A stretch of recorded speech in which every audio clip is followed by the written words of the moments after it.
Tout simplement, si c'était Marine Le Pen face à Bruno Retailleau, vous auriez voté Marine Le Pen ? J'en doute. Non. Ah bon ? Non. Alors... Bienvenue dans cette nouvelle vidéo pépite. Aujourd'hui, Jordan Bardella se retrouve face à un ex-gauchiste complètement perdu.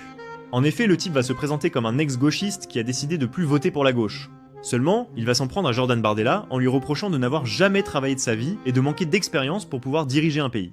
Selon lui, Jordan Bardella n'est pas assez construit ou mature pour la fonction de président de la République. Il préfère donc voter pour Bruno Retailleau en 2027. Je vous laisse voir. Bonsoir Evan Pinet. Bonsoir. Vous avez 32 ans. Alors vous êtes un sympathisant du Rassemblement National. Ah, il y en a un ici, il y en avait un... non, je ne suis pas tout à fait sympathisant. Vous n'êtes pas adhérent, vous n'êtes pas militant. Pour tout vous dire, je votais à gauche. Voilà. Bon, vous avez voté à gauche, mais vous nous avez dit, à la prochaine présidentielle, pour moi, j'envisageais clairement de voter pour Marine Le Pen.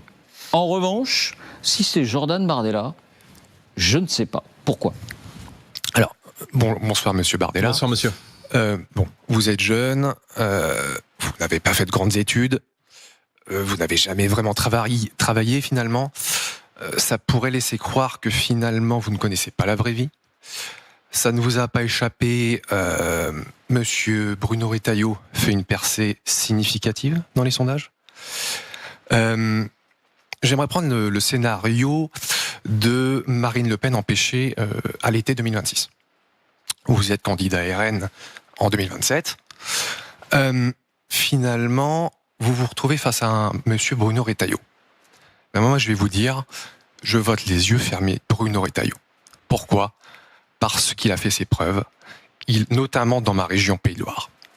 C'est quelqu'un d'une grande expérience. Voilà. Vous êtes très jeune, c'est factuel.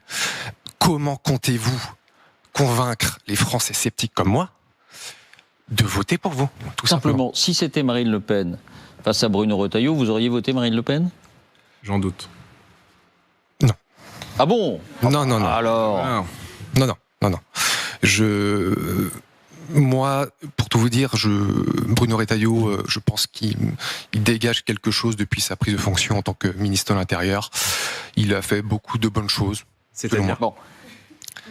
Parce qu'on n'a pas vu qu'on a vu les images du PSG la semaine dernière et ce qui s'est passé à nos gens. On n'a pas beaucoup vu les effets. Le référendum sur l'immigration, on ne l'a pas vu. La suppression de les soins gratuits aux clandestins, on ne l'a pas vu.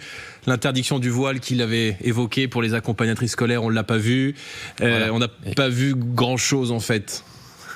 Vous savez, il est un peu empêché aussi, vu la constitution de l'Assemblée nationale, c'est un peu compliqué. Je pense qu'un Bruno Retailleau président aurait beaucoup plus les mains libres et ferait davantage de choses. Voilà. Bon, mais si on comprend bien, c'est pas une question de Jordan Bardella versus Marine Le Pen, c'est que Rassemblement National ou Bruno Retailleau, vous votez plutôt Bruno Retailleau. Oui. Voilà. Mais mettons que M. Bardella soit candidat en 2027. Je pense qu'il y a beaucoup de Français, qui doutent de votre capacité à diriger la France. C'est pas rien, c'est un grand pays. Il faut quand même des capacités dans tous les domaines, vraiment. Comment pensez-vous les convaincre ? Quels sont vos arguments par rapport à ça ? Alors d'abord, merci pour votre franchise parce que j'ai l'honnêteté de vous dire que les doutes que vous exprimez sont sans doute des doutes qui peuvent être partagés par beaucoup de gens qui ne votent pas, comme c'est votre cas, pour le Rassemblement national. D'abord, qu'est-ce que je dirais à un électeur qui hésite au second tour potentiellement entre Bruno Retailleau ? Moi, je dirais, il faut peut-être arrêter de se faire avoir. Parce que ça fait 40 ans que ça dure, 40 ans que vous mettez les mêmes au pouvoir, et que peut-être avez-vous envie de voir revenir Madame Pécresse, Monsieur Bertrand, Monsieur Copé, des postes de ministère, Monsieur Wauquiez. Je pense qu'il y a beaucoup de gens qui n'en ont pas envie. Monsieur Retailleau, pour qui j'ai du respect personnel, naturellement, je respecte tout le monde, et aussi mes adversaires, n'a rien fait si ce n'est occuper le ministère de la parole. Parce que venir devant les Français en disant qu'on a un problème d'insécurité, qu'il y a trop d'immigration, pardon, mais ça fait 30 ans que ça dure. Moi, ce que je regarde, c'est que Bruno Retailleau, il est aujourd'hui ministre de l'Intérieur d'Emmanuel Macron.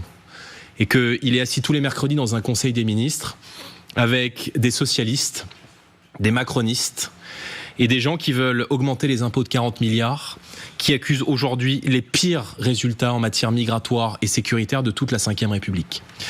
Alors pour vous répondre, parce que l'enjeu de cet échange c'était un ton un peu plus personnel, me dites vous n'avez pas beaucoup travaillé. Croyez-moi, les 35 heures, probablement que le mercredi midi, je les ai déjà dépassées. Je suis président d'un grand mouvement politique qui compte près de 170 parlementaires, plusieurs dizaines de salariés, des centaines d'élus partout en France. Je suis parlementaire, je fais de la politique, c'est vrai, très tôt. Mais la journée, je ne fais pas du dessin ou des cours de danse. La politique, trouver des solutions aux problèmes des Français, rencontrer les Français, gérer ou se préparer à gérer des collectivités, si ce n'est la plus grande, lors de la mère de toutes les batailles, qui est évidemment Matignon ou l'Élysée. Ça demande beaucoup de travail et ça demande surtout un don de soi. Je me plains pas, hein, mais croyez-moi, on sue et on travaille énormément. Je considère que l'élection présidentielle de 2027 est un choix de civilisation. Et je vais vous dire pourquoi est-ce que je pèse mes mots, c'est parce qu'en 2032, il sera trop tard.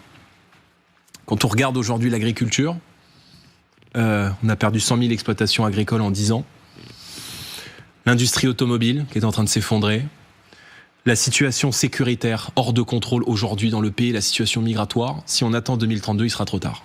Dites-nous ce que vous en pensez en commentaire, et aussi pour qui voterez-vous en 2027 ? Pour revenir à la vidéo, il est clair que Jordan Bardella a complètement démoli les arguments de ce gauchiste en transition, et il a tout à fait raison sur Bruno Retailleau.